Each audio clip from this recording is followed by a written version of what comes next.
Greetings, friends! It's been a while since I've done an update video about living life abroad. The last one I did was back in June, and I think I was wrapping up my 4th month living in South Korea then. And now I've been here for over 8 months, so I think it's a good time to do an update. So if you're interested, please keep watching.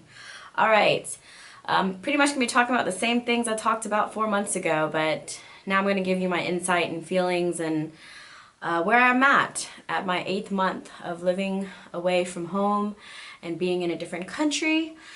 So let's get into it. All right, let's talk about life in general, just adjusting. I was meant to do this video months ago, but the reason why I didn't was because I was kind of at a bad place mentally. Just wasn't feeling well. I was sick a lot during my 5th and 6th month in Korea. I took a summer vacation then and I got food poisoning, and then shortly after that I had bronchitis, and I could have filmed a video then. I was extremely homesick and I was just in a really shitty mood all the time because I didn't have the comforts of home.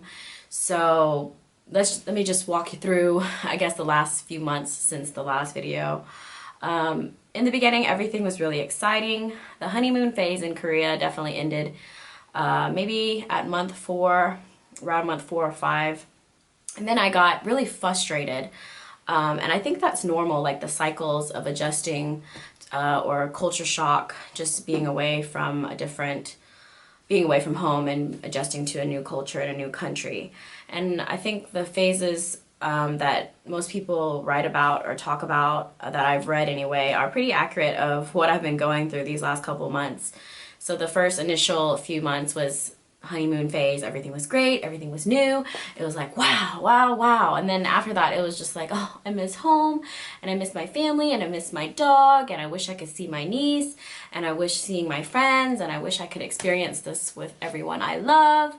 And then shortly after that, I was really frustrated and really withdrawn from work and from people, just because I didn't know how to deal with my feelings. And so I was withdrawn and kind of kept to myself a little bit more. That was back in a few months ago. And then now I'm kind of at a comfortable place, and I wouldn't say that I'm too terribly homesick, although I do miss everybody back home. And I wouldn't say that I'm really withdrawn anymore either. So I'm just at a comfortable place, which is adjusting and accepting things the way they are in my life. So for anyone who's lived abroad, you probably know what I'm talking about. And if you haven't lived abroad, then there is a cycle of just up and down, of loving and hating where you are. It's just adjusting.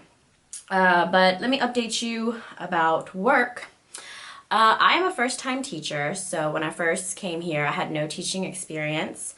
And the first few months that I started, I really had no idea what I was doing. I had no system, no like routine or any type of method to my teaching. And now that I'm in the 8th month or going on the 9th month, I've definitely found like a comfort zone with teaching. So I have like a system and like activities and lessons. How I execute them is more organized than I was when I first started, because when I first started, I was all over the place.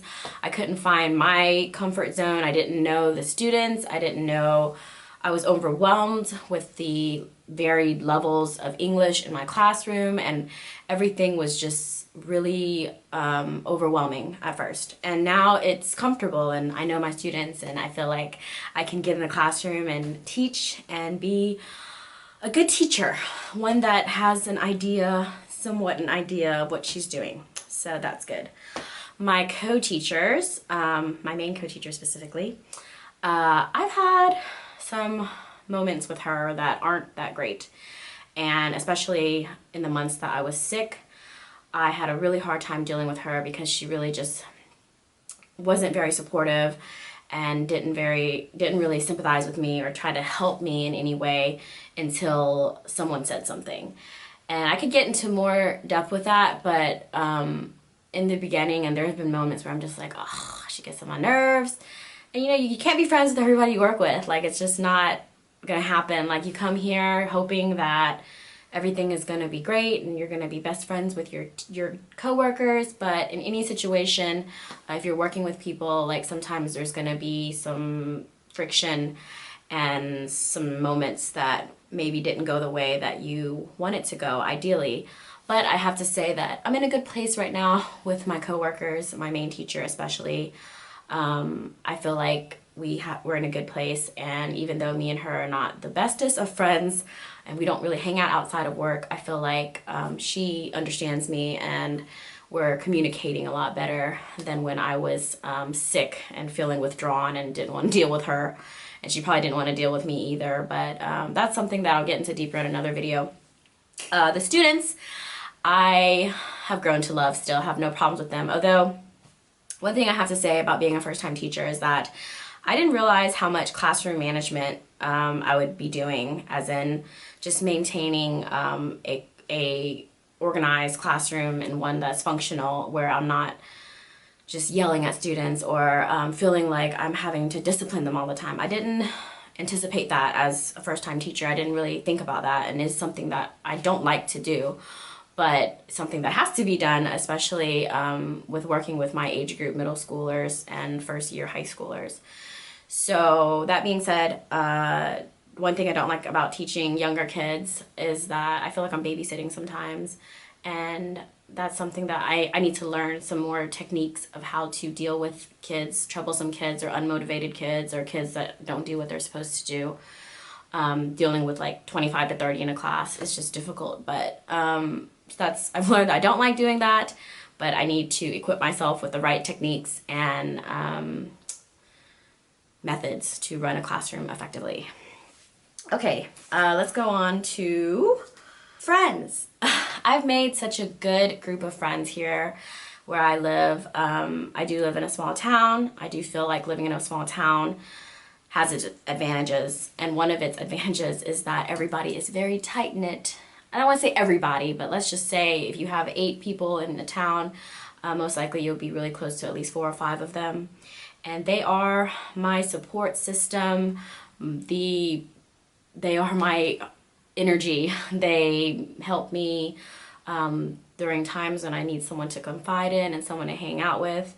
So I definitely have made a great group of friends in my local town, and also I've made maybe, I don't want to say a lot, maybe like 1 or 2 friends from Epic Orientation that I keep in touch with on a regular basis. Also, you do meet people along the way at different events, and I've kept in touch with one of my classmates from Chicago, my TEFL classmate from International TEFL Academy. So you definitely meet people along the way, and if you keep in touch, then you'll have a great group of friends. The only thing now is that everyone's starting to think about what's next, and there's going to be people that you'll find that when you make friends, people will, everybody has their own life agenda, so people will come and go, and it's really sad whenever someone leaves. New people come in, and we worry, but everything ends up being just fine. We just make new friends and keep in touch with the old ones. But I've definitely loved the fact that I've made some really good, genuine connections and meaningful friendships and relationships with people here. That's definitely one of the best things about being here. And then traveling. I traveled a lot throughout Korea. I haven't left Korea. I left Korea to go home for my brother's wedding, but since then I have not actually left the country of Korea. I have been here since May, and I've been here since March. Then I went home for May, and then I came back, and I haven't left the country since. I did a lot of traveling every single weekend. I left and I was never home, and now that the weather's colder, I'm staying home more often and I don't travel as much, but it's also because I need to save money. And I've pretty much checked off a lot of the things that I wanted to do while I'm here in Korea. Like, I've been to Seoul plenty of times. I've been to Busan, I've been to Jeju, I've been to the Penis Park, I've been to the Sex Park in Jeju. Yeah, you know where my priorities are. But I've eaten a lot of good food, and I've been to a lot of pretty places. and I've hit most of the things that I've wanted to see and do. So the rest of the time here would just be sweeping through whatever else. I still got to go snowboarding and hit the slopes and see some parks in the winter time and enjoy the winter months here.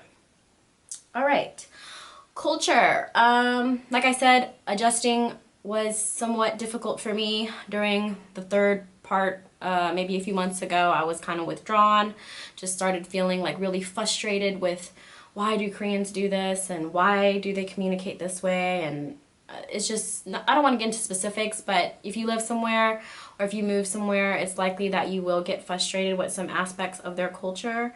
And so with me, now I'm in a good place and I'm comfortable and I feel like I understand Korean culture, and there are things I will take from it with me, and there are other things that I'd rather leave behind when I'm done. But overall, I would say that this experience has been great, and I still have a few more months until my work contract is up at the end of March, which will be exactly 1 year since I've been here in Korea. So with all that being said, that is the update of my life abroad. Life is good. Everything's kind of slowing down, getting comfortable. I am comfortable, very comfortable. But with me, let's talk. I have some big news that just came about today, because for the last, for the last 4 or 5 months, I have been stressing out about whether or not to stay or to leave Korea. Staying as in signing for an additional year, a new contract with my school, or to transfer and renew or leave Korea when my contract is up. And so push finally came to shove and it was time to make a decision. And it's something that I've been debating in my head like almost every day. And I decided that I will not be renewing to stay where I am, because as much as I love the city and I'll always remember it, it's time to move on. I think it's time for me to go, just because the reasons that I want to stay in Korea are mainly financially related, and my heart is telling me that it's time to go.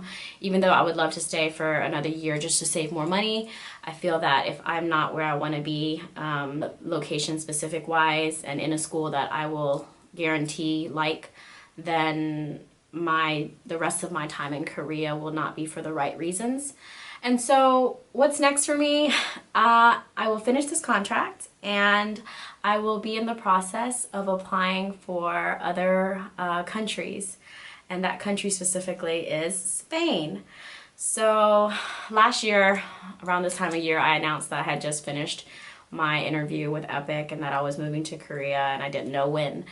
And now I'm in the same type of situation where I am going to be applying for Spain for the 2016, but I'm not sure exactly when I'll be going to Spain because the application process hasn't started for me yet. But I'm looking forward to new adventures in a new location, in a new country, and with a new culture, with new people.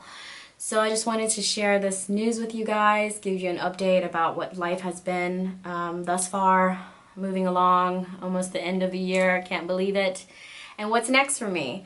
So look out for updates, and I will try to be more involved with my YouTube channel just because I have more time now and I should be staying home and sharing with you my life's details if you're interested.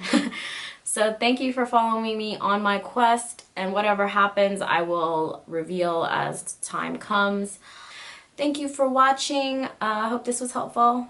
Please subscribe, and I will see you in my next video. Bye guys!